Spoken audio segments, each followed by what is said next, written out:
سلام، امیدوارم که حالتون خوب باشه، همیشه خبرهای خوب به دستتون برسه.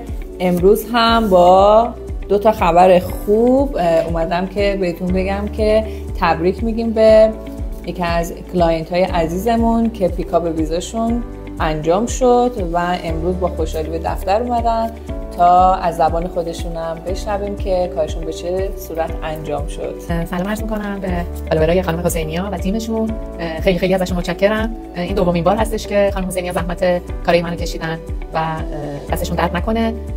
همیشه خیلی زودتر از موعد به دستمون رسیده کارا. بعد پیکاپ ویزا هم 3 هفته گفته بودم ولی خیلی زودتر دستمون رسیده و اینکه ممنون هستم از خانم حسینیا و تیمشون. دستشون درد نکنه. ان شاءالله که این لحظه خوب رو برای همه خداوند رحم بزنه و به هر حال این لحظه رو تجربه کنن. خیلی لحظه قشنگیه.